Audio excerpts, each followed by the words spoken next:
Adilabad airport నిర్మాణానికి శరవేగంగా అడుగులు పడుతున్నాయి. త్వరలోనే భూసేకరణ పనులు చేపట్టి ఎయిర్పోర్ట్ ప్రారంభిస్తామని ఎమ్మెల్యే పాయల్ శంకర్ తెలిపారు.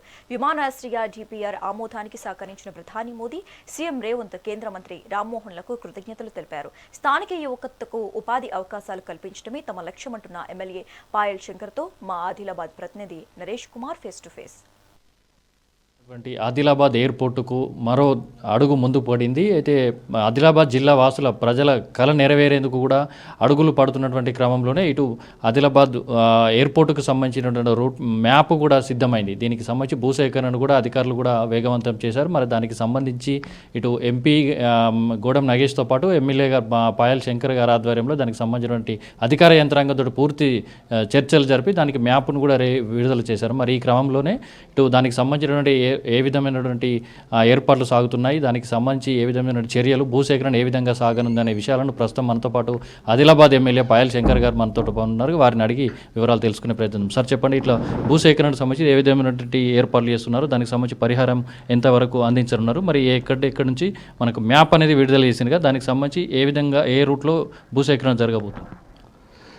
ఇప్పటికే ఎన్నో సంవత్సరాలుగా పెండింగ్లో ఉన్నటువంటి ఆదిలాబాద్ ప్రజల కళ ఎయిర్పోర్ట్. ఆ ఎయిర్పోర్టు నిర్మాణం వల్ల భవిష్యత్ అంతా కూడా ఆదిలాబాదు అభివృద్ధి చెందేటటువంటి అవకాశాలు ఉంటాయి.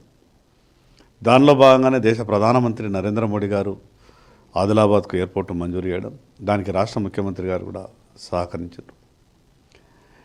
ఇప్పటికే 400 ఎకరాలు, దాదాపు 370 ఎకరాలు డిఫెన్స్కు సంబంధించినటువంటి అక్కడ భూమి ఉంది.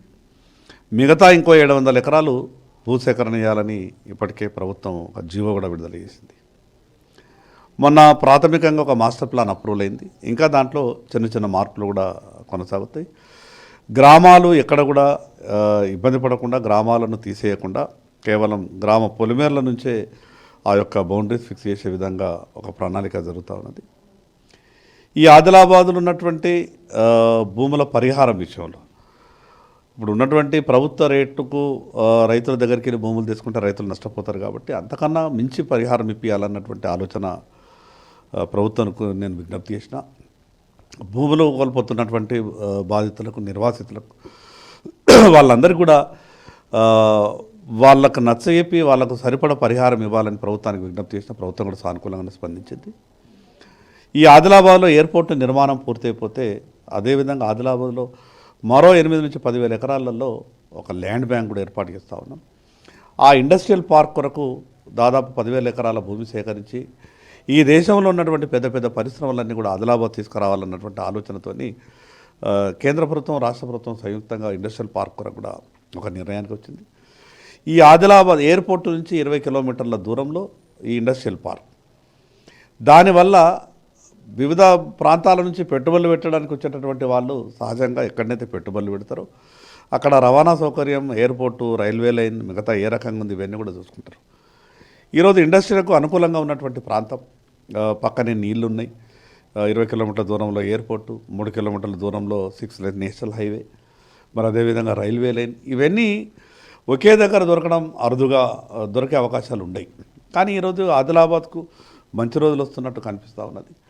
ఈ భూసేకరణకు సంబంధించినటువంటి మొన్న హైదరాబాద్లో మీటింగ్ జరిగింది.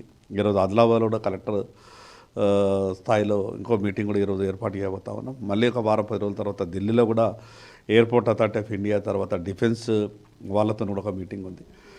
డిఫెన్స్ ఎయిర్ ఫోర్స్ స్టేషన్ కూడా, ట్రైనింగ్ సెంటర్ కూడా ఇప్పటికే ఆదిలాబాద్కు మంజూరైంది. సార్, ఇప్పుడు ఆల్రెడీ ఆ ఎయిర్పోర్ట్ భూసేకరణలో కొన్ని గ్రామాలు కూడా పోతున్నాయని చెప్పేసి ఒక ప్రతిపక్షాలు కూడా దుష్ప్రచారం చేస్తున్నాయి. కొంచెం ప్రజలు కూడా వారి ప్రచారాన్ని నమ్మి ఇటు ఆందోళన చేస్తున్నటువంటి పరిస్థితి. మరి మీరు వారి అపోహలను తొలగించేందుకు ఏమైనా అవగాహన కల్పించే అవకాశం ఉందా? మరి ఏమైనా ప్రతిపక్షాల వాటిని ఆరోపణలు తిప్పికొట్టేందుకు ఏ విధంగా మీ కామెంట్ మీరు ఎట్లా? అంటే ఈరోజు ఉన్నటువంటి ప్రాథమిక సర్వే ప్రకారం ఏ గ్రామాలు కూడా వెళ్తలేవు, ఏ గ్రామాలకు కూడా నష్టం లేదు. నేనైతే సహజంగా వాళ్ళకు ఏ ఇండ్లు కూడా ఎక్కువ ఇండ్లు నష్టపోకుండా చూడాలని చెప్పినాం. ఇందిరమ్మ కాలనీకి సంబంధించినది ఒక 100-150 ఇండ్లు దీంట్లో వస్తున్నాయంటే అవి కూడా రాకుండా కొంత జరపాలని చెప్పినాం. దానికి కూడా అధికారులు సానుకూలంగా స్పందించారు. మిగతా అపోహలకు ఎవరు కూడా ప్రజలు లోను కావద్దు. ఇప్పటికీ ఏ గ్రామాలు కూడా దాంట్లో పోయేటటువంటి పరిస్థితులు, చిన్న చిన్న రోడ్లు గీడ్లు ఏమన్నా పోతే దానికి ఆల్టర్నేట్ రోడ్లు వేసేటటువంటి ప్రక్రియ కూడా ప్రభుత్వం చేస్తుంది. దాని మీద డీటెయిల్ కూడా ఇంకా జరుగుతూ ఉన్నది. ప్రాథమిక మాస్టర్ ప్లాన్ వచ్చింది, ఇంకా డీటెయిల్ మాస్టర్ ప్లాన్ కూడా కొంత సమయం పడుతుంది. కానీ గ్రామాలు ఏవి కూడా పోయేటటువంటి పరిస్థితి లేదు. ఎవరికి నష్టం లేకుండా ఈ యొక్క పనిని పూర్తి చేయాలన్నదే మా ఆలోచన.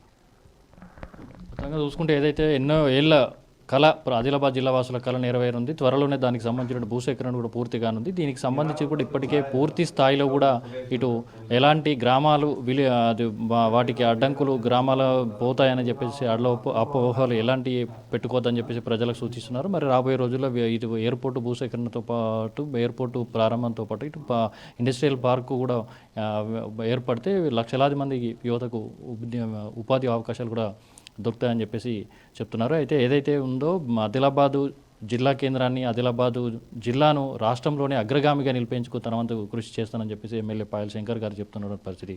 వీడియో జర్నలిస్ట్ మల్లేష్తో నరేష్, మెగా 9 టీవీ, ఆదిలాబాద్.